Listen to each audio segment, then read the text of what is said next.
Hello viewers, welcome to my channel. मैं हूं आपकी Laiba ji, beauty tips and health. आज जो है बहुत ही अहम बातें करने लगी हूं मैं आपसे शेयर, क्योंकि बहुत सारे लोग मुझसे जो है वो बार बार यही कह रहे थे कि लाइबा अभी हमारे चेहरे पे जो है वो मेकअप के साइड इफ़ेक्ट हो गए, हमारे चेहरे पे क्रीमों के साइड इफ़ेक्ट हो गए, या फिर खुदा ना खास्ता तेज़ाब या फिर कोई केमिकल या इस तरीके की चीज़ें जो है वो हमारे फेस पे गिर गई हैं, जिससे ज़्यादा हमारी स्किन पे निशानात हैं काले स्याह, और जो है बहुत ज़्यादा डार्कनेस महसूस हो रही है, और जो है वो धब्बे किसी भी इलाज से या डॉक्टरी क्रीम वगैरह से या फिर जो भी हम यूज़ कर रहे हैं उससे नहीं जा रहे। तो मैं आपको बहुत ही अच्छा तरीका एक बताऊंगी, आप उसको गौर से देखिएगा। आप इसको मामूली ना समझिएगा, लेकिन आप जितना अच्छा तरीका इसको अपनाएंगे तो जिस तरीके से आप इसको अप्लाई करेंगे वो भी मैं आपको अच्छी तरह बता देती हूँ। बहुत गौर से और तरीके से सुनें और देखें।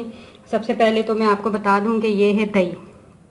अब दही, अगर आपके पास घर में दही मौजूद है या फिर दूध की बलाई अच्छी मौजूद है तो आप वो दोनों चीज़ों में से कोई भी चीज़ आप एक ले सकते हैं। ये एलर्जी, साइड इफ़ेक्ट या जो भी आपके चेहरे पर किसी तरह के भी जो निशानात, या फिर आपके चेहरा जल गया है, चेहरा ख़राब हो गया है, तो उसके लिए मैं ये आपको बताने लगी हूँ। तो आपने क्या करना है, सबसे पहले मेरे पास ये इस वक्त दही थी, मैं दही भी यूज़ कर सकती। दही और मलाई दोनों के ही एक तरह के जो हैं फ़वाइद हैं। तो मैंने दही ली है, तो मैं एक बोल लूँगी, उसके अंदर दही को 1 चम्मच लूँगी। आपने अगर आप फेस के मुताबिक लेना है, आप अपने पूरे फेस पे अप्लाई करना चाहते हैं, ये सबके लिए है, लेडीज़, जेंट्स, मेल, फीमेल, बच्चे या जिनके भी जो भी निशानात हैं वो दूर करने के लिए है। तो आपने 1 चम्मच भर कर दही लेनी है। अगर आप पूरे फेस पे अप्लाई करेंगे तो आप 2 चम्मच ले लें। और बिल्कुल हल्की और नॉर्मल चीज़ें हैं, आप ये ना समझें कि इनका कोई फ़ायदा नहीं, लेकिन इनका बहुत ही अच्छा और ज़बरदस्त और महंगी क्रीमों और महंगी डॉक्टरों की दवाइयों से भी बेहतर इनका फ़ायदा है। ये मेरा अपना तजर्बा किया हुआ है, अपना फ़ायदा लिया हुआ है, इस वजह से मैंने कुछ लोगों को बताया भी, उन लोगों को भी ये बहुत ज़बरदस्त फ़ायदा हुआ है। तो 2 चम्मच हम इसमें गुलाब के ऐड करेंगे, और 1 चम्मच जो है हम ग्लिसरीन का ऐड करेंगे। तो क्या था व्यूअर्स, दही 2 चम्मच और 1 चम्मच हमने ग्लिसरीन का ऐड किया, और 2 चम्मच हमने रोज़ वाटर का ऐड किया। ये देखें, ग्लिसरीन, रोज़ वाटर और दही, ये 3 चीज़ें हैं, बिल्कुल सस्ती और हल्की चीज़ें हैं। आप ये समझेंगे कि इनका कोई भी फ़ायदा नहीं होगा। तो जितने मुश्किल आपके साइड इफ़ेक्ट फेस पर छोड़ गई है हर चीज़, या तेज़ाब या फिर कोई केमिकल या फिर क्रीमें या मेकअप या कोई भी चीज़, तो उतना ही इस सस्ते नुस्खे से, सस्ते टिप से आपको फ़ायदा होगा। आप इंशाल्लाह इसको आजमा के देखें, आपको ज़रूर फ़ायदा होगा।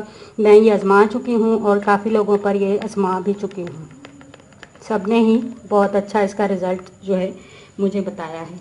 आपने क्या करना है, आपके पास टिशू है, रुई है, जो भी है, आपने उसकी मदद से अपने फेस पर इस तरीके से अप्लाई करना है, और हल्का हल्का सा रुई और टिशू को इस तरीके से आपने अपने फेस पर फेरना है, घुमाना है, मसाज नहीं करना।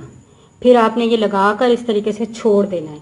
छोड़ने के बाद आपने 1 घंटे के बाद इसको रुई के साथ आराम आराम से साफ़ कर लेना है। साफ़ करने के बाद इसको आपने सो जाना है रात को। रोज़ाना रात को आपने ये करना है। बलाई में ये चीज़ें दोनों ऐड कर लें, उससे कर लें। अगर आपके पास दही मौजूद है, दही से कर लें।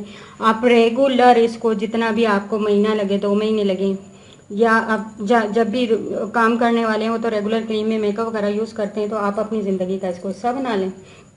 आप ये करके देखें, बहुत ज़बरदस्त इसका फ़ायदा है। इसका कोई साइड इफ़ेक्ट नहीं है, साइड इफ़ेक्ट दूर करेगा, आपके चेहरे के नुकसानात को ये बेहतर करेगा। आप इसको ज़रूर अप्लाई करें और दुआओं में मुझको याद करें। और जो है मैं भी आपको अपनी दुआओं में याद रखती हूँ कि नाजरीन और जो मेरे व्यूवर्स हैं, मेरी वीडियो देखते हैं, लाइक शेयर करते हैं, अल्लाह पाक उनको सेहत और तंदुरुस्ती अता फरमाए। और कुल उम्मत मोहम्मदिया जो भी सल्लल्लाहु अलैहि वसल्लम है, उन सबको सेहत और तंदुरुस्ती अता फरमाए। उनके सदके मुझे, मेरी फैमिली को भी सेहत और तंदुरुस्ती और हयाती अता फरमाए, और 5 वक्त का नमाजी बनाए। और व्यूअर्स, नमाज कुरान पढ़ने से जो है, उससे भी जो है हमारी सेहत अच्छी रहती है। कुरान पाक पढ़ने से हमारे चेहरे पे नूर आता है, नमाज पढ़ने से भी नूर आता है। 5 वक्त हम वज़ू करते हैं, उससे हमारी सेहत भी अच्छी रहती है। नमाज एक ऐसी चीज़ है जिससे एक्सरसाइज भी होती है, और कुरान पाक ऐसा है कि जिसको पढ़ने से हमारी नज़र और हमारा दिमाग, हमारा हादसा तेज़ होता है। तो मेरे ख्याल में आप मेरे साथ ये ताउन ज़रूर करेंगे, नमाज पाक की, कुरान पाक की पाबंदी करेंगे और दुआओं में याद रखेंगे। ओके, अल्लाह हाफ़िज़। लाइक शेयर और सब्सक्राइब करना ना भूलिएगा।